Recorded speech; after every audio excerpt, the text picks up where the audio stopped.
Hello, and welcome. Joining me today to share the 10 best spiritual books that influenced him the most is researcher, speaker, and author of numerous titles on Christian mysticism and spirituality, Paul Anthony Wallis. A former senior churchman, theological educator, Archdeacon in the Anglican Church in Australia, and lecturer on the history of religious thought and hermeneutics, Paul Wallis's journey from church minister to best-selling author of a revelationary trilogy of books, questioning whether humanity has confused the idea of God with memories of ET contact, has been far from what most people, including himself, would have predicted. Paul Wallis, welcome. Good day, Sandie. Thank you so much for having me on today. Good. Thank you for compiling your list for us, and a very interesting one it is too. Before we start, the life you're living now is a long way from the life you were living during your 33 years in ministry. You were a theological educator. You designed training packages for Pentecostal pastors in the UK. Your subjects were the history of Christian thought and the principles of hermeneutics. And today your books, interviews, and documentaries probing world mythologies and ancestral narratives for their insights into human origins, human potential, and our place in the cosmos are read and viewed by millions of people worldwide. What do you think when you look back over that incredible transition? Well, it has been an incredible transition because I would not have predicted the subject matter that I'm now talking about a few years ago. It's been a taboo-busting experience for myself, as well as for my readers and viewers. But in some ways, my ministry now bears a lot of similarities with my ministry before, when I was in more mainstream church-based ministry. All my pastoral work is done one-to-one, mainly through video formats like this. But what it's about is still very much about the same thing, where I'm connecting with people in transition, people who are in a life transition, people who've had an experience that they can't understand and are needing to process. So that aspect of it is really very, very similar. And in that and in the writing, I really feel I'm still doing what I've always done, which is essentially to be on a learning journey and to share the journey. And I've been surprised by how similar the work is now to what it was even a decade ago, even though I'm connecting with people for very, very different reasons. And the reasons I'm connecting with them have nothing to do with the machinations of the world of church. Yeah, I mean, and it was quite a quick transition in many respects. I would think that looking at your book list, I mean, you don't often come across, people tend to grow gradually and change, what they're reading and expand and evolve as they go. But I would imagine that your literature changed dramatically. Yes, it did really. I don't know what my list looks like to another person. I can see a continual evolution of thought and a continual deconstruction and reconstruction of my worldview. But then, yes, there's a very accelerated period of change of thought from about, probably the last 9 years. It sped up, and then it sped up again about 5 years ago. And it's real roller coaster riding stuff the last few years, as I've made fresh discoveries for myself, processed it, thought it through, joined the dots. The incredible thing is that my wife has made the exact same intellectual journey as myself, but completely independently. For me, this rapid learning phase was kicked off by a period of R&R after a very tough work assignment and probing the texts of the Bible with my translation tools. That was my way in to what I'm doing now. Whereas with Ruthie, she just started watching YouTube videos of people describing their near-death experiences. That was her white rabbit. And with my different white rabbit, we found out we had arrived in the same rabbit warren. That's good. Period. Month by month, I'd tentatively say to Ruth, "Do you know, I'm beginning to think this," and she'd say, "Oh my goodness, that's exactly what I've been thinking the last week or so. That's all that's been on my mind." And this just went on month after month, and we realized we were both on this track of accelerated relearning. It was an amazing experience. I bet it was, because you hear about so many couples where one is and the other isn't, and then, things have to change. Yes, it can pull people apart for sure. Mm, mm. So tell me, when I asked you to compile this list, was it difficult? Was it a challenge? I mean, you've read more than most people, and you've, read in a particular, direction. How difficult was it? Well, it was difficult because I have read a lot of books that I've loved, and I tried to do my top 10 books list a couple of years ago for my own website, and the shortest list I could get to was 22. So it was a real challenge narrowing it down to 10, but I think these are probably the 10 biggest mind-changing books that I've read. And the very first one, in a sense, is very applicable to what you're doing now. And you say this is the book that really, sparks your lifelong learning quest. It is of Chariots of the Gods by Eric von Daniken, which you came out in 1969. When did you come across it? I came across it in 1976 as a very young man, as a schoolboy, and I was curious. I had a curious mind on me, and my parents were very good at encouraging that. I now realize, looking back, at the time, I always perceived my parents as very conservative, as most kids do, of course.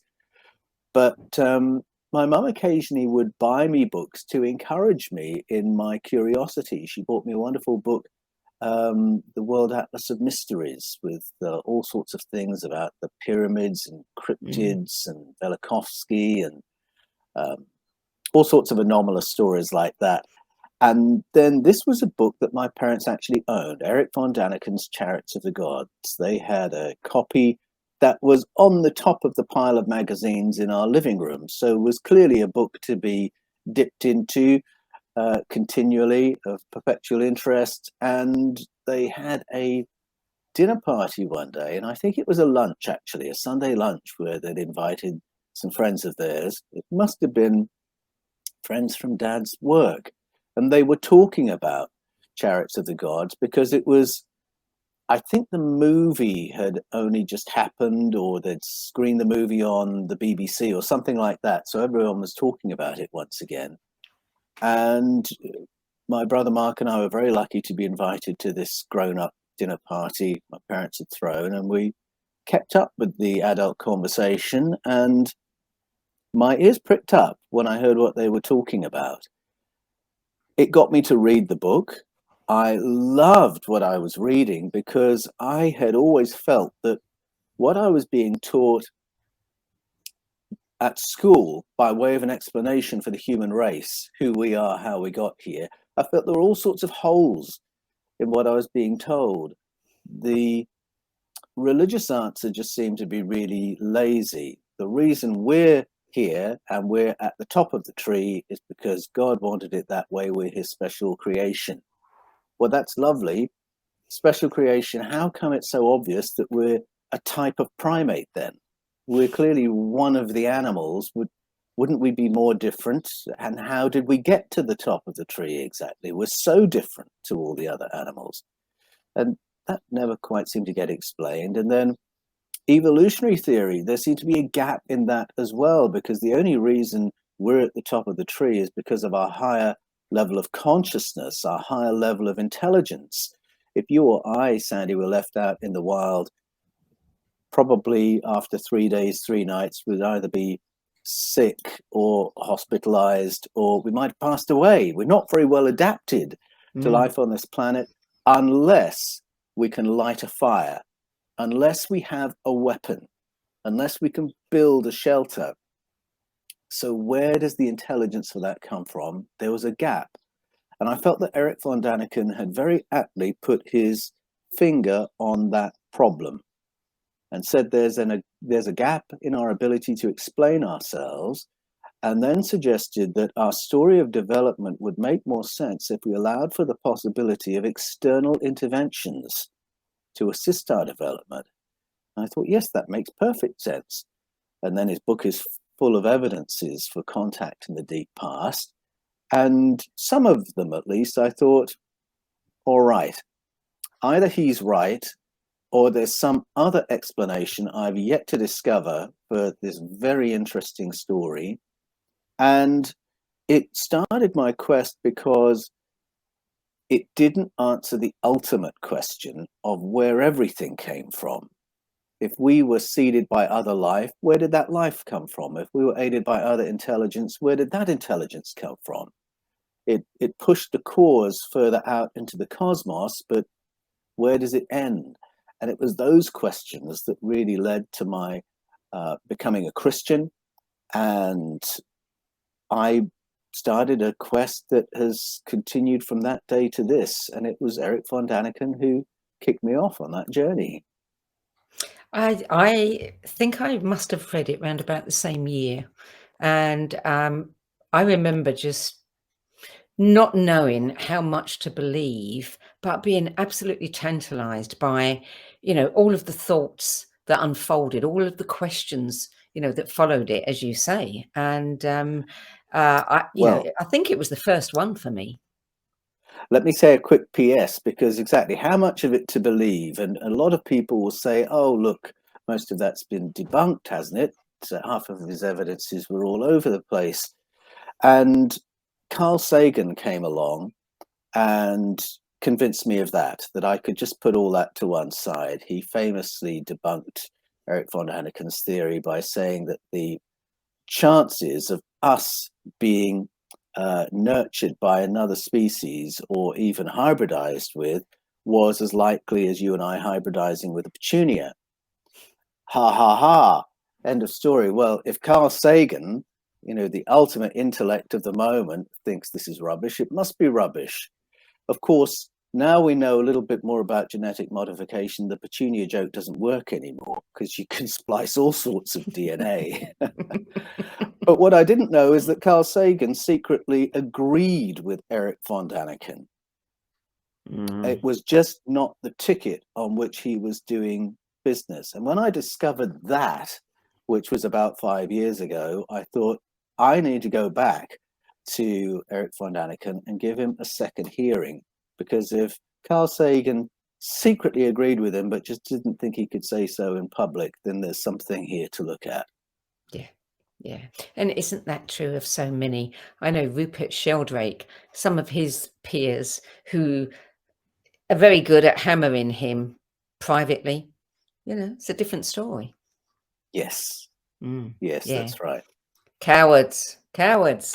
Well, I got to ask Erich von Däniken about exactly this pattern, because I said to him, doesn't it frustrate you when people come to you and say, secretly, I agree with you, I just can't say that in public. Or here's some information that confirms your theory, just don't tell anyone it came from me.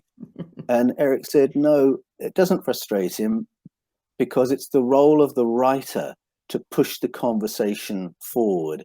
And people with tenure are very unlikely to be the people who push the thought onto radical new territory because of the pressure of peer review and wanting to keep their job, so on and so forth.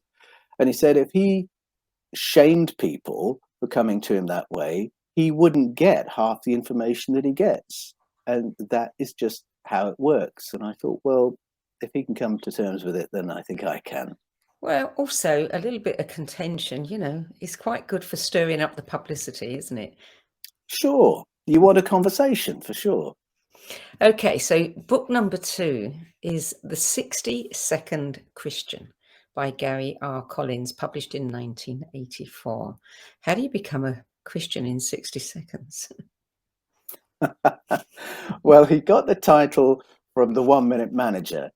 And the idea of the book is, here are some, we would call them hacks today, hacks that you can do in a 60-second window that will make real your life of discipleship as a Christian. That's the idea of the book. And it's a very thin book, very simple little book.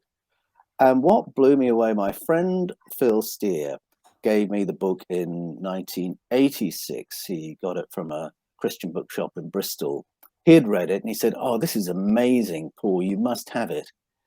And I loved the book because it boils things down into such simplicity, not in a simplistic way, but in a profound way. And, you know, in any group of people, and Christians are no exception, we develop all sorts of jargon and in-house assumptions, and we can overcomplicate things ridiculously. Whereas this book just seemed to clear away all the clutter and nonsense, get right to the heart of things, and talk about what does a 60-second worship look like? What does a 60-second prayer look like? What does 60-second evangelism look like? And I was in awe of the clarity and simplicity of the thought and the language. And then when I realized this had come from somebody with a PhD, Gary R. Collins, I was even more impressed. And I thought, if someone with a PhD in psychology can communicate as simply and clearly that a child could pick this up and understand it, and they'd be understanding really deep things, well, that's a skill really worth aspiring to. And it was that more than anything that I took away from that book, because I thought, if he can do it, then I should be able to do it. And I shouldn't think more highly of myself if I can sound more educated or sound more credible than he does, because that's not the point. The point is communication. And that was the challenge that book left me with. I'm always in awe of people who can sum something up so succinctly, you know, and so elegantly that you just, you know, the brain stops for a minute to take Yes, it that's in. right. Yeah. Yes, And, you know, books exactly. like, you know, the Four Agreements, I think, you know, those simple four agreements, they're just, as you say, they're so profound that you just can't argue with them. That's absolutely right. There was an Archbishop, Michael Ramsey, long time ago now, half a century ago now, he was Archbishop of Canterbury. And he said, if you find you can't explain a particular thing to a child, then maybe you haven't fully understood it. Mm. And I think that's a really great Occam's razor challenge there. Yeah, yeah, I agree. So, book number 3 is School for Prayer by Metropolitan Anthony, 1989. That was published. Metropolitan, was that his real name? Well, that's his title. Ah, So that means he's a very senior bishop in the Eastern oh, Orthodox Church. So okay. he was like the archbishop in charge of the Russian Orthodox Church in exile in Britain. And so you can't get higher than that in the Russian Orthodox Church in the UK. Again, an academic, fascinating man, writing on prayer. I was given the book just before I went to theological college. And again, it was a book that blew me away with its simplicity. But there was a realness to it when he talked about prayer that I had never come across before. And I was thinking, what has he got that is so different to all the other writers? And I noticed that, as well as quoting the Bible in his book, he quoted some other names I'd never heard of, strange names, John of the Ladder, Dmitri of Rostov, people I had never heard of before. And I thought, oh, I wonder if those sources give a clue as to how he's got what he's got. And so he sent me on a journey of chain reading. I had to read now the books of all the people that he'd quoted. And that completely changed my perception of Christianity, because up until that point, I lived in a world where nobody knew what the time was until the Reformation.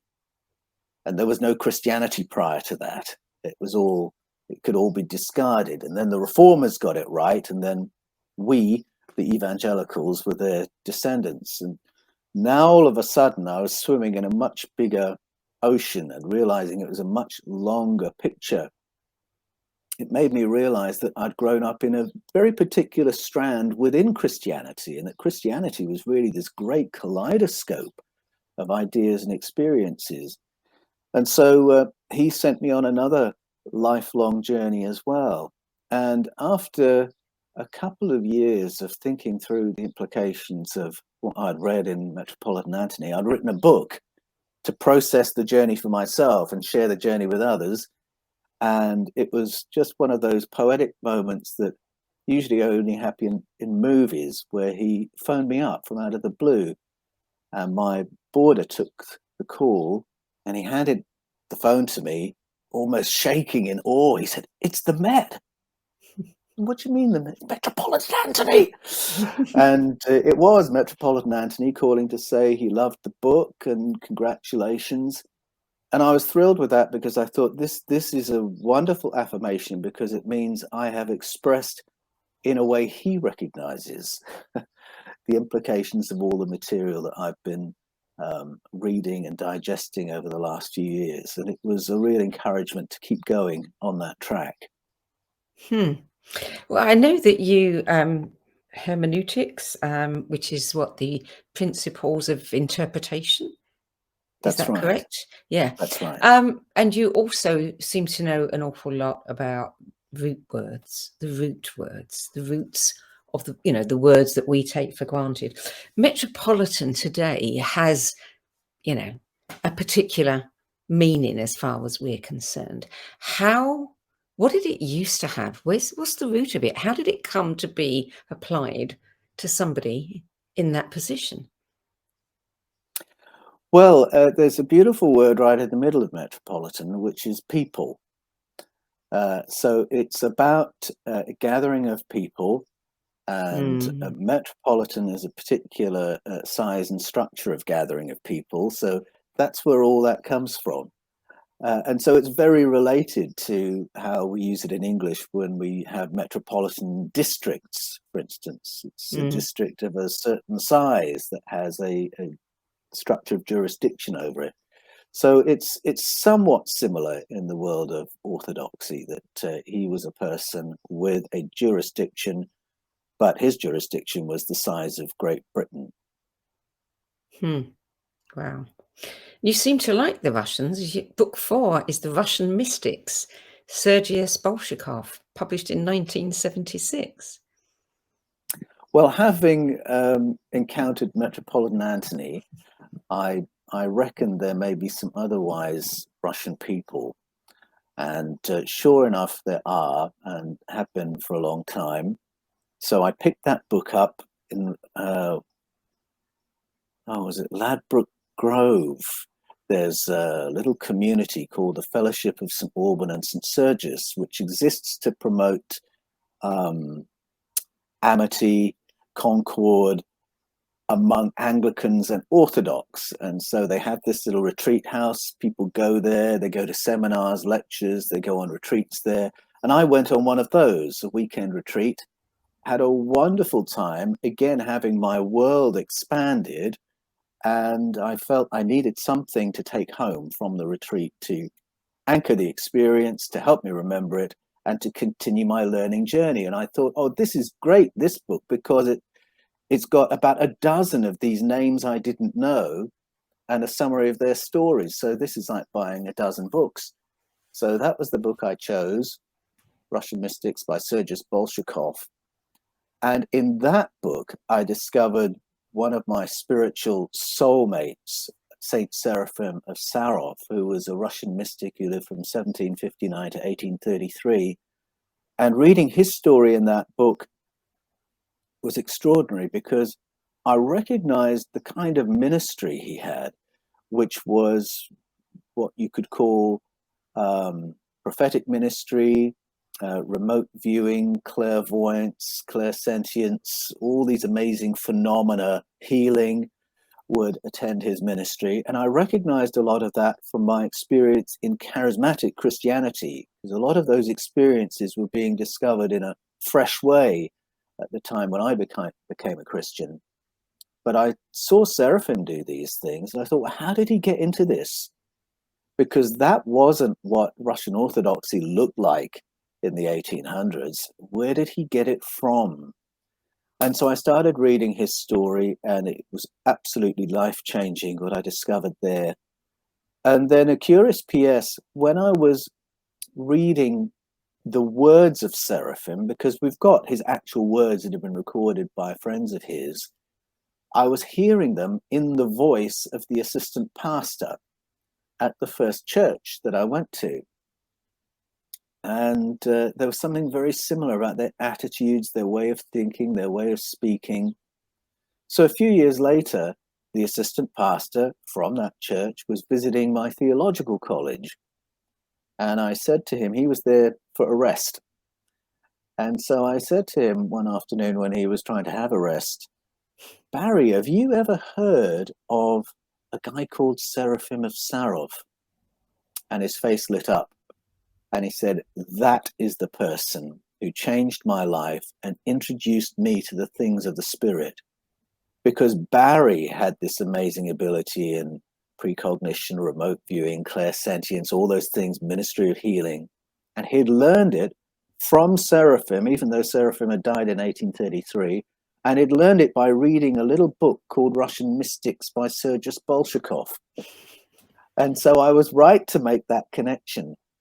It was life-changing in that moment, because I could see that Barry's life had been changed by encountering someone in the great cloud of witnesses, someone who had long predeceased him. And yet that contact was so powerful, it had redefined Barry's ministry. And again, that encouraged me to continue my journeys of exploration, believing that I would find not just information, but things that could change my life as well. Wow. Book number 5, Not Talking to God, not Conversations with God, but Listening to God. Joyce Huggett, published in 1986. Well, God bless Joyce Huggett. She was an amazing leader and teacher at a time in evangelical Christian history when women were not really allowed much of a role. They couldn't be church leaders, and in a lot of churches, they couldn't even be teachers. But Joyce Huggett wrote books that changed the thinking of millions. And a lot of people my age might remember Joyce Huggett for having written books about relationships, boy-girl relationships, and all the do's and don'ts for Christian believers. And so a lot of people look back on those books and say, oh, they're so dated and they were so conservative, and I'm embarrassed that I read them now. That's the sort of thing I hear. But her big contribution to the history of Christian thought had nothing to do with those books, had to do with this book, Listening to God. And this was after she'd built up her name as a writer. People bought it because they wanted the next Joyce Huggett book. And then their world was blown open because she was plugging herself into ancient traditions, just as I was. And she was doing it as an evangelical leader, surreptitiously through writing books. And again, the implication was that Christianity wasn't invented at the time of the Reformation, and that those of us in the evangelical stream were only in a narrow part of the picture. And she again introduced the reader to everything that went before, and this huge, wide spectrum of teaching and experience and theology and practice that had been part of Christianity for centuries. And the book was about really how to connect with God in an experiential way. So it wasn't just about ideas and thoughts and theology and dogma. It was how to have an experience of God that was so real that you could learn and hear things from the divine that would be real enough that they were things you could do something about them. So it's called listening to God. And so she was plugging evangelical and charismatic believers back into a much bigger, wider, deeper tradition. And I think more than anybody in the 20th century, she redefined what evangelicalism could mean and changed it from being this very narrow, dogmatic, we already know everything kind of faith to being something far more open and exploratory. Book number 6. We're going to change the pace up now. This is My Dinner with Andre. It's the 1981 screenplay. Andre Gregory, film director, playwright, and the actor and playwright Wallis Shawn having a conversation. And I think many people have seen clips from this. I think about a few years ago, they were everywhere on Facebook. Because people were suddenly saying, hang on a minute, when was this filmed? They're talking about today. Yes, that's the power of it. It was a really prophetic screenplay, and I'm never far from my copy of it. It's such a precious thing to me. Yes, 1981, it came out. I saw it in 1984, and it's a very unlikely hit because if you don't know it, I mean, there's the cover. That's all that happens in the movie in that one photograph right there. 2 people sitting at a dinner table having a conversation. And I say having a conversation, but the wonderful Wallis Shawn, all he says for most of the movie is, what? Really? Did that really happen? That's incredible. And that's his lines. And then it's Andre Gregory who has all the other lines where he's talking about this profound experience, a midlife crisis, a reframing of his worldview, a prophetic eye now on society and what's happening in the world of theatre is most of what they're talking about. I mean, it just sounds so niche and so obscure. But as you say, Sandie, people today are saying, wait a minute. What that conversation is about, we are seeing it happen before our very eyes. We are seeing our culture do all the things this book talked about a generation ago. I mean, 40 years ago. And it's that prophetic prescience in the book that's made it more and more powerful with every passing year. So I surprised myself by sitting through the whole movie wrapped. I think it was shown on Channel 4 when Channel 4 was first started in the UK, the alternative, TV channel. And I just watched open-mouthed, initially because I couldn't believe the format, and then because I knew profound truths were being spoken that just sat with me for the next 40 years. It had another impact on me as well, because Seraphim of Sarov, who I mentioned before, I wrote a book about him, but it took me 9 years to write it. I was filling myself up with everything I could find on him. I knew I wanted to share that part of the journey, and I just couldn't find a way of telling his story.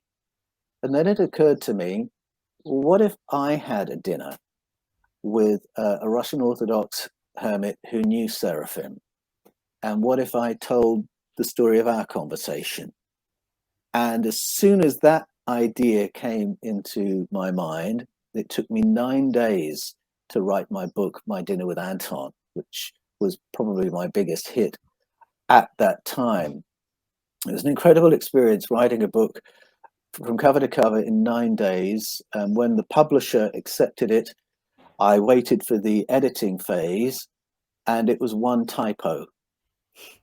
But that's unheard of. You don't write a book with only 1 typo and no editing phase, but it had just all come out in 1 hit.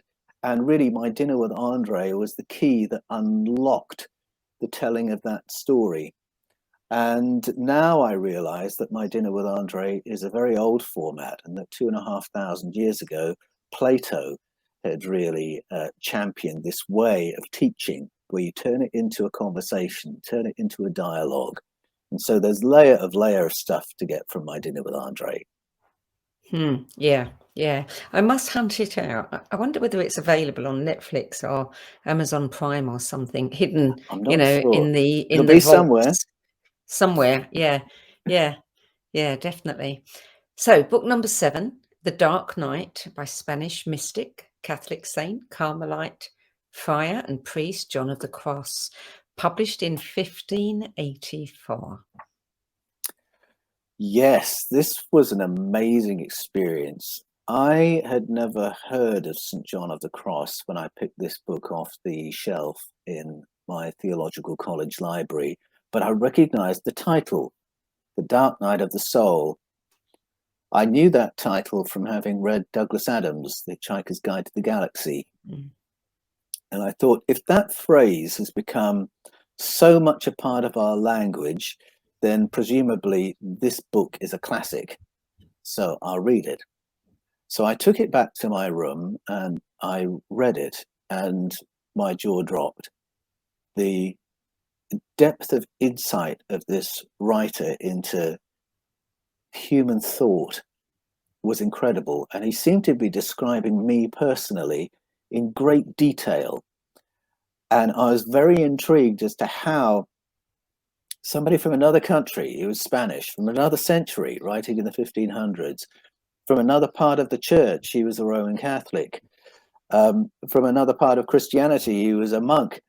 All these differences between me and him, and yet he knew me in forensic detail, and he was describing my life back to me. So I was rooted to the spot as I read his book. And after about what I thought was an hour, I thought, I really need a cup of tea to help me process this. And I went into the kitchen and discovered I'd been reading for 6 hours straight. It had felt like an hour. So I thought, crumbs, it's midnight. I want to read a bit more, though, because this is fascinating. So I got my cup of tea. I'll read for another half hour, I thought. And after half an hour had gone, 3 hours in reality had passed. And I'd read the whole first half of the book, The Dark Night of the Senses. And I've never had a reading experience like that. I thought I'll stop there because I think this is as much as I can process. I'm going to be thinking about this for a long, long time. I'll come back to the second half another time. And it was inspiring to realize, I mean, he's called a doctor of the church, and I could see why, to realize that it's possible to have such a depth of insight that it transcends all those differences, that it could teach people centuries into the future. So that was inspiring. He got me to think very carefully about my own spiritual life and what I thought it was all about. So I really was wrestling with the material he'd given to me. But then the way he wrote was intriguing as well, because what happened was John of the Cross was around at the time of the Counter-Reformation, when the Roman Catholic Church was very nervous of anybody within its own ranks having any kind of following. So a great teacher was in perpetual danger of being burned at the stake if he got too popular. That was the politics of the day, and that was the world in which he existed. There were all sorts of wranglings among the monastic groups for preeminence and for wealth, really. And he got caught up in those conflicts and was buried in a hole in the ground for 3 months. And if that sounds impossible, well, actually, Europeans were doing that to their prisoners well into the 1800s. Papillon is about somebody who had that happen to him, buried in a hole in the ground. How was John of the Cross going to keep his sanity buried in that hole? He was going to write a poem. And so he wrote a poem. I say wrote, no pen and paper, had to memorize this poem. That was a poem about the journey of life. And when he got out, he had memorized his poem and then he wrote it down.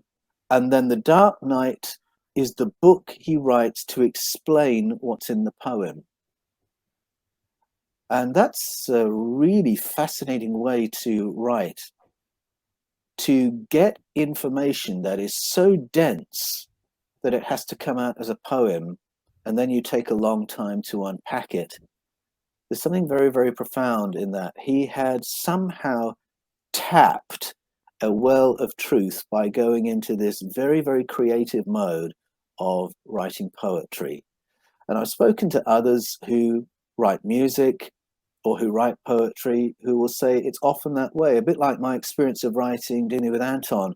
They will get this download of a poem and they just write it out like that, almost like they're taking dictation. And then they'll stop and think, oh my goodness, what is this?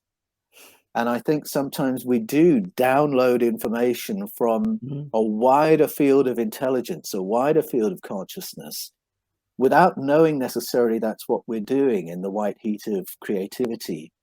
And then we go back and we say, well, what did I just write? And that's what St. John of the Cross did.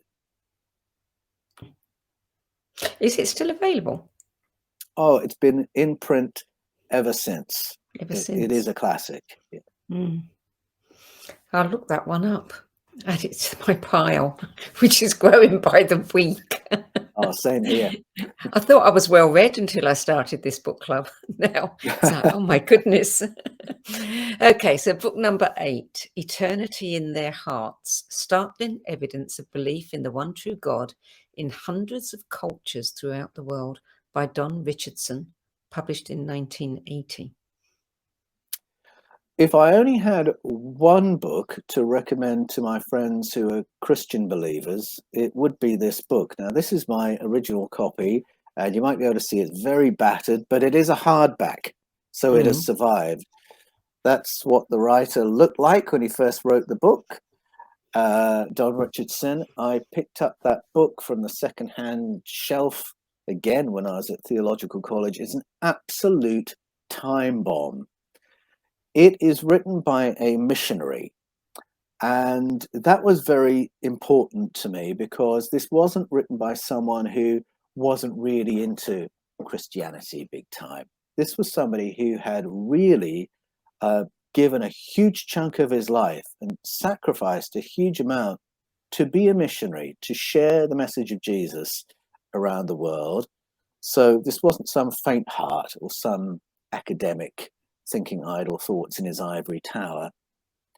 And he was a proper evangelical, and yet what's in that book is a theological time bomb for anyone reading it. What he does is gather together stories of remote people groups who, when the missionaries got there to tell them about Jesus, knew about 90% of what the missionary was going to tell them, and already knew because their own wisdom tradition, maybe going back thousands of years, and their own holy people and their own prophetic people, their witch doctor or traditional healer, already knew 90% of the material.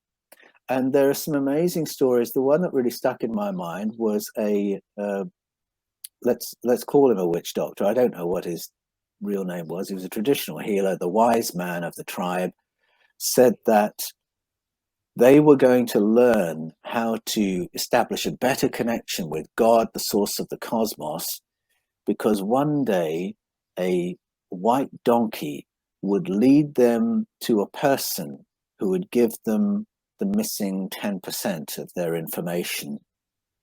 And then he identified the white donkey one day, and the white donkey left their camp and started walking across the mountains.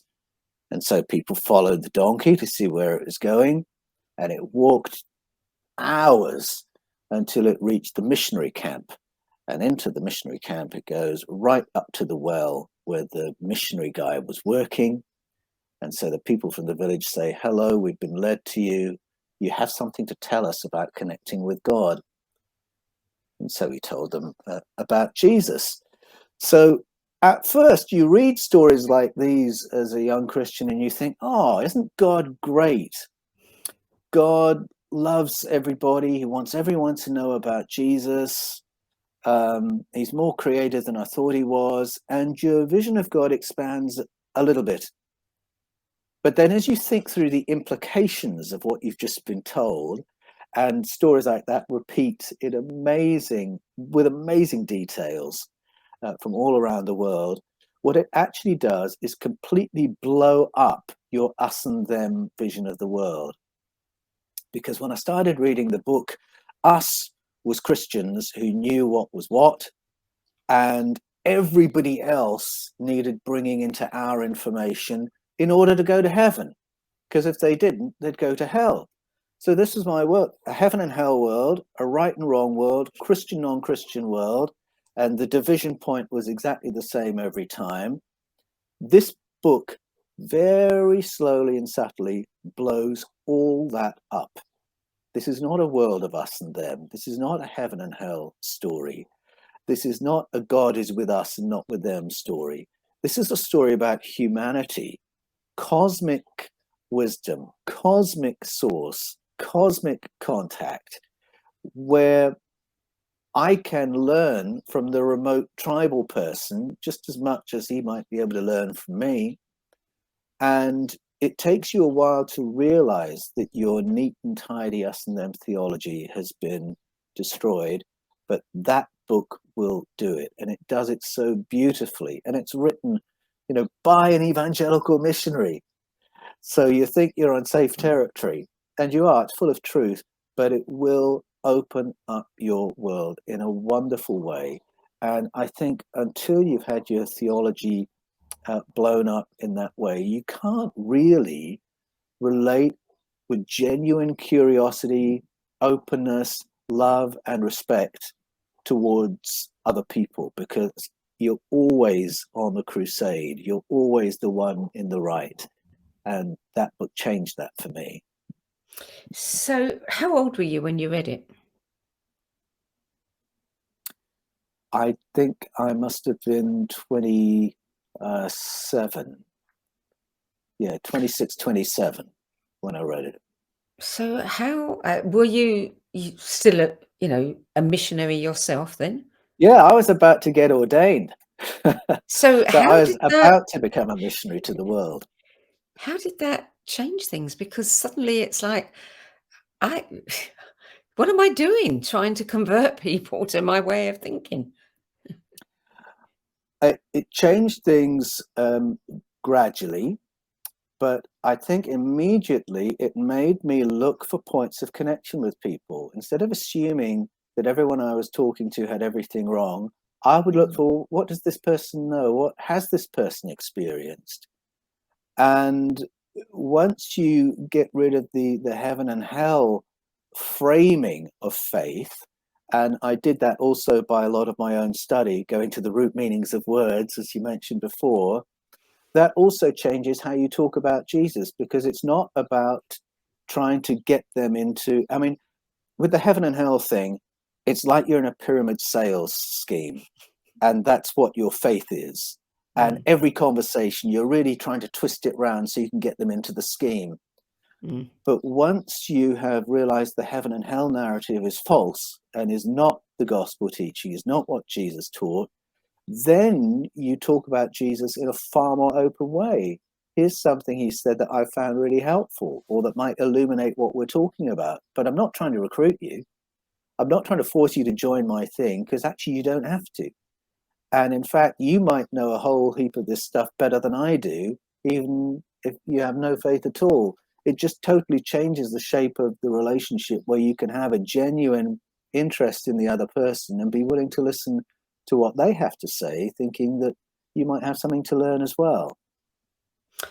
Yes, yes. One of the most fascinating interviews I've ever done, I was doing a small series of interviews called Inside the Mind of God, where I was talking to different people, with different belief systems. And I was introduced to, I think it was Lakota Sioux, an incredible teacher and leader and ancient cedar flute player who'd spoken, to the United Nations, and his name was Teokasin Ghost Horse. What a beautiful name. And Wow. he was, and I asked him about God, and he said to me, we have no name for that. He said, you know, and he was talking about how his people, missionaries had come and thought they were all pagans and, and needed to be brought into the whatever century it was. Mm. And he said, and they never ever understood. We already knew. We knew far more than they knew. And, the woods, the trees, the church, that was our God. He said, if you Yes, want to use that name. And he said, yes. and then we had this conversation similar, to what you've just been talking about, is that, I mean, I just find this really frustrating, and I don't understand why people think that their job is to convince everyone else to believe what they believe. Well, people have been taught and trained to read the teaching of Jesus in a particular way for a long time. And it can be quite hard work reading the Gospels and reading Jesus without reading it through the lenses of a lot of dogma.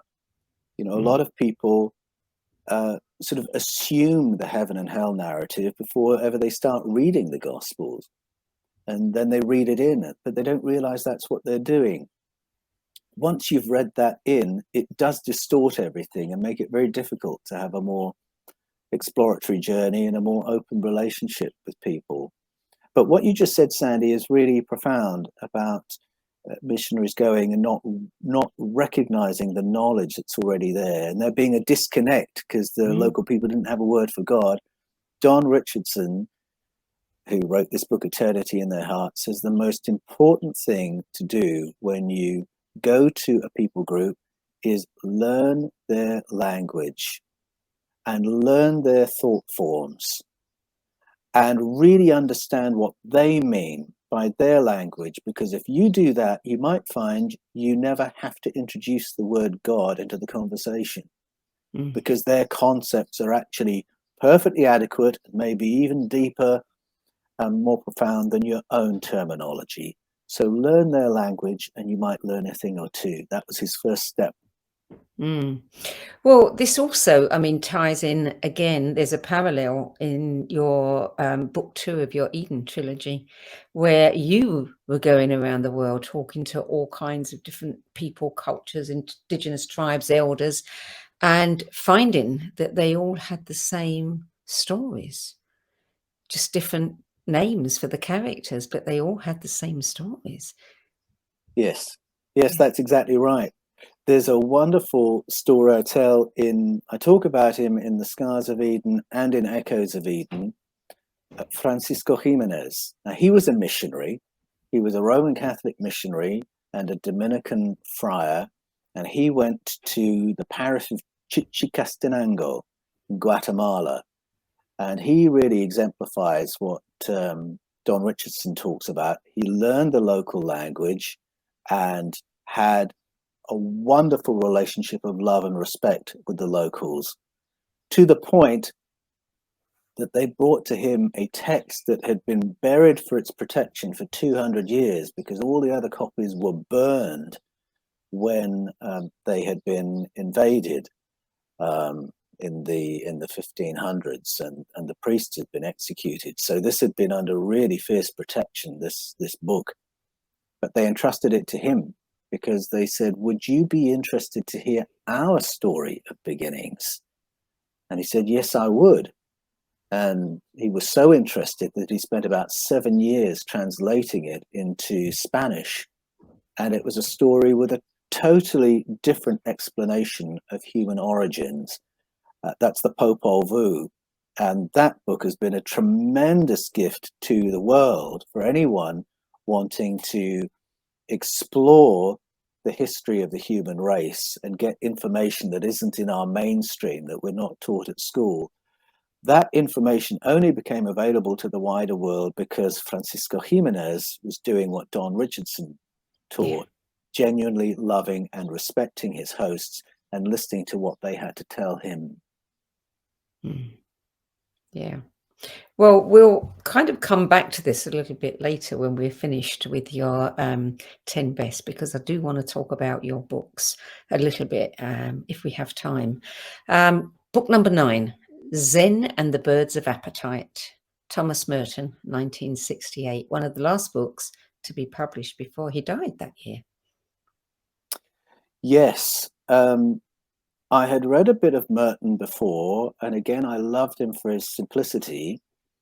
And then I found he'd written this book with this amazing title, which intrigued me. It was given to me by a friend of mine who said, "I've read this. I want to know what you think of it, Paul." And it's layer on layer.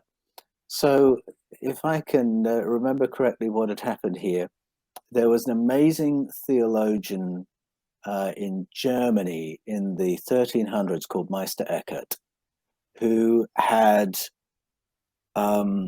written about ways of being that allow us to participate in what he called the divine energies, participate in what he called the Godhead.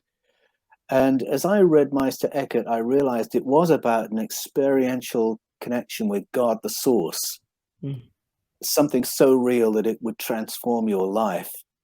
And he was not very well understood by the readers of that time, but he's been in print ever since because there's real power in that information. He's talking about a way of being, and he was described as a mystic. And then centuries later, a practitioner of Zen, who was a Buddhist, it was the writer Suzuki, had read Meister Eckhart and thought, oh my goodness, what Meister Eckhart is talking about is Zen consciousness. And so he wrote about Meister Eckhart.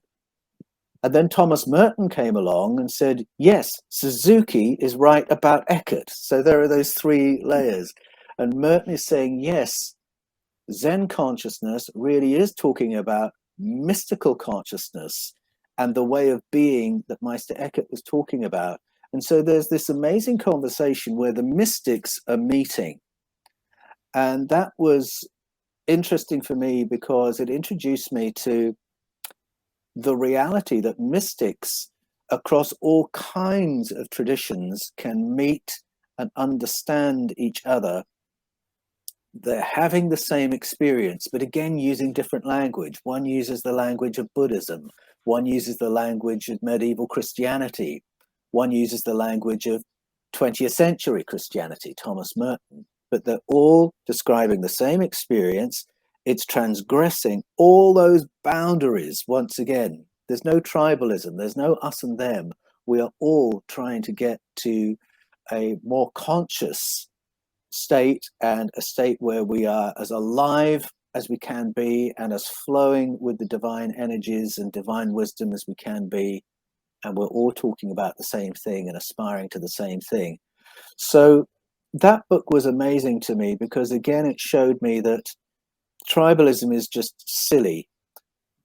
We are all human beings aspiring to truth and to reality, and we can get there from any start point. And that's what I saw in that book. Thomas Merton argues it and explains it far better than I am able to. And it just struck me that that was one of Thomas Merton's last contributions to the world, alongside a little book called Contemplative Prayer, which is as simple as can possibly be. And again, Thomas Merton is a great example of someone who's very learned with a very refined intelligence and a very educated approach to faith, and yet he can write something that a child can understand. So that's what that did for me. And book number 10, The Civil War, a Narrative by Shelby Foote, published in 1963. And you said that you were mesmerized by this award-winning ABC series. So it was a book and a TV series. It was. The TV series, The American Civil War, was based on Shelby Foote's book. And I encountered it first as a TV series, in all honesty. And Shelby Foote was one of the main faces that you'd see in front of the camera. You'd see a lot of photographs from the era, Morgan Freeman's wonderful voice narrating the whole series. Before most of us knew who Morgan Freeman was, he was just this voice. Beautiful music. It was a real experience watching that series. I had no particular interest in the American Civil War, but I couldn't stop watching this series. It was so beautifully made. But every time Shelby Foote came on and spoke to the camera, it was like you were listening to someone who was there. He spoke about every character and every situation as if he had been there and he'd seen it and he'd heard this man say this thing. He had so internalized the whole story and the whole experience that you would sit at his feet with rapt attention saying, I want to hear from him because he must be one of the last people alive who was there. Of course, he wasn't, but that was his life as an academic. And once again, I thought, this is an incredible ability that he has, that he knows this material so well, he understands it, he has feelings about it, and he can internalize this whole thing to such an extent that it stops being dusty information from a dusty book off a dusty shelf to being something that is absolutely immediate and gripping. And I suppose I watched him and I thought, if he can do that and he's not a preacher, how much more should I be able to do that if I'm a preacher? And it made me realize once again that knowledge from the past doesn't have to sound dusty and boring and academic. It can be really arresting and exciting. And he just threw down a challenge to me as to where my studies would take me, whether it would just remain here or if it would go here and then change me to the point that I could share these other worlds with my hearers. And so he was like I never met him, but he was like a mentor to me as I sat watching him speak about his subject and saw what he had done with his subject matter. So that is your 10 best books. Now I want to talk about you. Your books, Escaping from Eden, which was hailed by George Newry as this generation's Chariots of the Gods. Its internationally best-selling sequel, The Scars of Eden, which is endorsed by Eric von Däniken. And your latest book, Echoes of Eden, offers some truly explosive revelations about ancient stories from around the world and in the Old Testament, which describe entities that we would identify as ETs. Given what we know now about your 33-year ministry, your devotion before, the work that you've done, and these books, people might get the idea that you're an apostate, and you're not, are you? Well, it's really up to other people to say whether or not they think I am.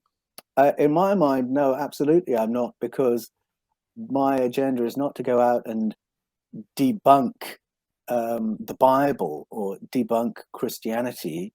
My agenda is to understand the Bible and to drill down into the amazing information that has been curated by that book. And then a big part of my journey, and it fits with what we were saying before really, is listening to other traditions, other peoples, indigenous stories from all around the world, and realizing there are these extraordinary correlations, overlaps, and sometimes repeating stories that repeat in such detail that you know there is memory of something real that's being curated by these different people groups.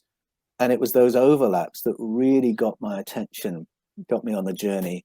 But it's expanded my understanding of God. And it's, I think, improved my appreciation of Jesus. I've reframed my thinking on both, but both are still real centers of gravity, anchors to me in my worldview and my thinking. And what I find very interesting is that some religious believers will respond in that angry, you're an apostate, you've fallen away, you're luring people to the pit of hell, one person said to me one time, and many have said similar things. But the much larger number of people from a religious or Christian background have been people saying, thank you for breaking this taboo. Thank you for putting this on the table, because I'm a person of faith, but I've had this experience that doesn't fit in my understanding of my faith. Or I'm a person of faith, but I see things in the texts that we're not allowed to talk about. And so the busting of taboos can be polarizing, but the majority response I get from people is very, very affirming. I actually, last night, was surprised to have a message from a denominational leader, I won't say his name, but of a very significant Christian denomination, saying, I'm reading your books and loving them and agreeing with everything you're saying. And I think a lot of people in his denomination might be surprised to know that.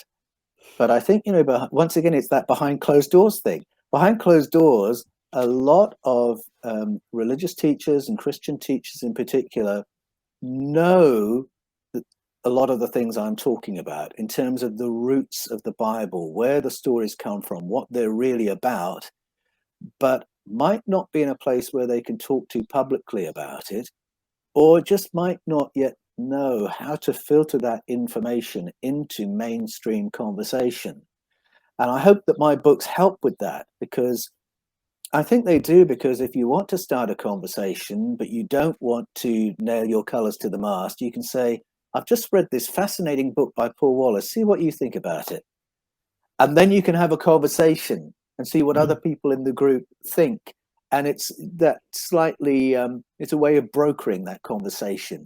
And I'm happy to play that role, to have some people laugh at me, ridicule me, or throw abuse at me, if it means there's now a conversation happening about paleo contact, about who we really are, where we've come from, what we're really capable of in the light of these things, and then how that reframes our thinking about God and humanity. So you're still a missionary, aren't you? You just got a different mission. I realize I am. I think my mission is to learn, to find out what's what, and then to share what I find out. And that's really what I've done all the way through with all my books. This is the territory I'm on now. This is the subject matter, but it's kind of the same shape of ministry I've always had. Well, your books, I mean, I've read lots of books about contact. Your books are of a completely different ilk, and they come with so much credibility. So much research, there's so much to back them up. And if I was recommending, if somebody said, I want to know about ETs and, what's the truth there? I'd say read these books rather than some others. Oh, because thank you, Sandie. You do a brilliant job. You really do a brilliant job. And if anyone watching this has not heard we did 3 interviews, one on each book. You can find them on Times Radio. They're well worth listening to. They really are. So thank you for doing that. I have a couple of questions for you before you go.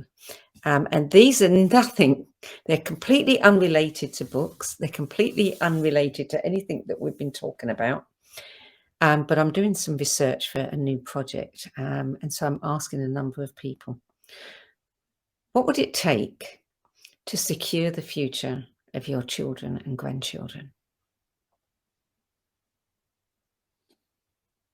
I think the most important thing I hope my children are learning from the life we're living together is the art of adaptation, because we can't control the environment in which we live. Now, the last couple of years has shown that to all of us. Can't control the environment at all kinds of levels, but certainly, politically, economically, health emergencies, so on and so forth. And I think many of us have seen that our society can change shape very quickly and unpredictably. And I don't know what the world is going to look like by the time my children finish their lives. They are going to have to adapt to circumstances I might not be able to imagine. But if they have the wherewithal to adapt, to be able to say, how do I thrive in this environment? Have the wherewithal to decide how they understand things, what they think about things, and then have a way of carrying themselves that keeps them in every situation. I think that's the vital thing. And I think probably they've experienced enough so far in their lives with us as parents that they can see that adaptation is quite a useful skill to have under your belt. So I guess that all goes together with a sense of self, a sense of confidence, self-esteem, confident in your own thinking, and knowing that there are, you can do things different ways. We can live this way, we can live that way. I think adaptation and the confidence to develop that is really fundamental. Yes. If there was something you could do to foster that, further than you have already as a parent, what might it be? Well, so far we haven't had to think proactively about it because we've had to adapt to lots of changing circumstances as a family. So it's been kind of an object lesson.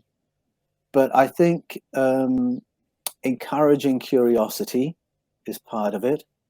So I always encourage my kids with the questions they have, questions their teachers haven't been able to answer. Well, what do you think, Evie? Or what do you think, Ben? And to encourage them, well, I like the way you're thinking. I think you might have that right. Had you thought about this? I think the nurturing of curiosity is there. I think reading books is one way. I think I'm very happy for my kids to watch lots of movies, including, in particular, the Marvel Universe movies, because that's getting them into different worlds. And imaginatively, they're living in different worlds already because of their exposure to books and to film. So I think those experiences, if we had more money, I'd be taking them around the world to see different cultures and to have different experiences. And that was really my good fortune as a child growing up with my dad in the airline industry. We saw a lot of the world. We aren't able to replicate that, but in other ways, exposing my kids to other cultures has been really important. They've been very fortunate to be at a school where they have friends from other cultures that opens their world up a little bit and just shows them other ways of living, other possibilities. I think that's a really good answer to these questions, because we are living at a time, as you said, we're watching so much change. We can't depend on things being any particular way anymore. And I think that we need to be thinking about things like this because we are facing so many existential problems, climate change, and everything else that's happening. And I think that to teach our children to be adaptable and to be thinkers, Definitely. to think.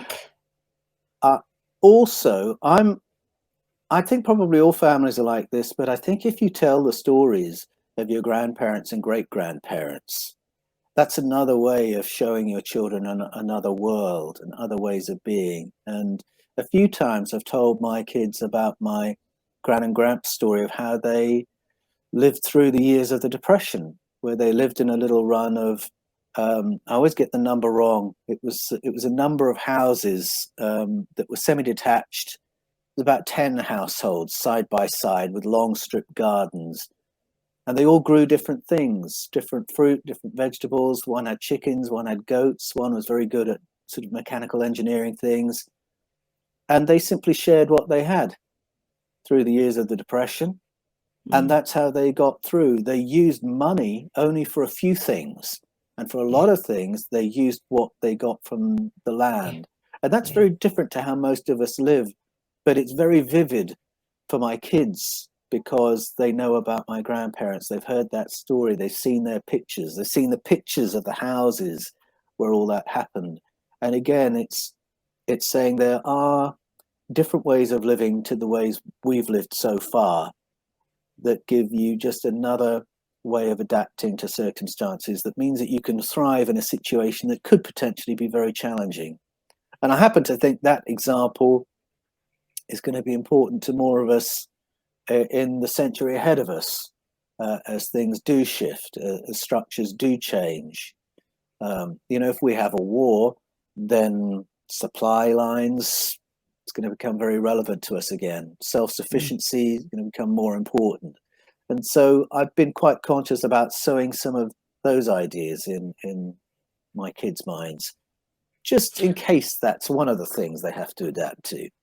Well, one of the things I've learned recently, my family, my brother, my daughter, and I have been dabbling with ancestry.com, and we've been looking back at our family history, and we've been able to get, a lot of information.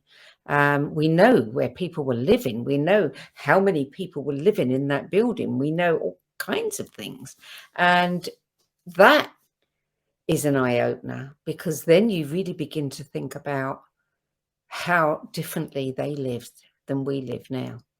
And there's a great history lesson there for the kids. Oh, definitely. Absolutely. It's such a great gift, I think, ancestry.com, because yes, the stories of our ancestors, they grip us in a particular way. Even kids get gripped by an understanding of who they are. They feel a certain pride in what their own ancestors did.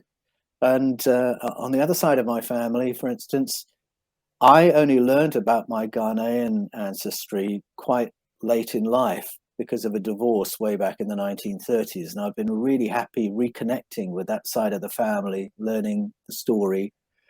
And so I told the story of my great grandfather living in British Ghana and realizing that all the money was flowing to the people who owned the cocoa fields.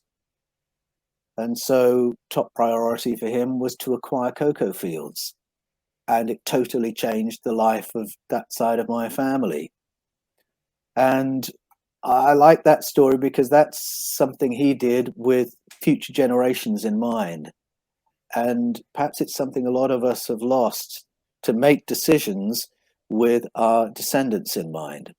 Not just me, not just my comfort, but what am I doing for my family 7 generations from now? And I think all of us can find things like that in our ancestry. The person who emigrated, the person who started a business, the person who moved from this part of the country to this part of the country, who made a change and started off a whole chain of events in the family history. It's inspiring to know these things, and then we think differently about what's possible for us. Absolutely. Absolutely. I could talk to you for hours, Paul. I'll have to pay you to come and talk to me. But we are out of time now. We've gone a little bit over. I want to thank you so much for adding your 10 best list to the No BS Spiritual Book Club's library of recommendations. Well, thank you. It's been a real pleasure. I really enjoyed the exercise of putting the list together. Good. I'm glad there was a reward in it for you. Oh, for sure. There's certainly a reward in it for us. Thank you. Well, I look forward to our next conversation, Sandie. I really appreciate the time we spent together. Ditto. That's it for this week. Want to see any of the other episodes in this series, you can go over to the nobsspiritualbookclub.com, look at our video page. You can also sign up for a Save My Space. Last minute reminders of these episodes that are coming up. We have them every week on a Thursday, same time, and go over to the No BS Spiritual Book Club and have a look in the archive and find out who else has been contributing their 10 best lists. There's a lot of great people there. That's it. I'm Sandie Sedgbeer. I'll be back at the same time next week with another 10 best interview for the No BS Spiritual Book Club. Till then, it's goodbye from me.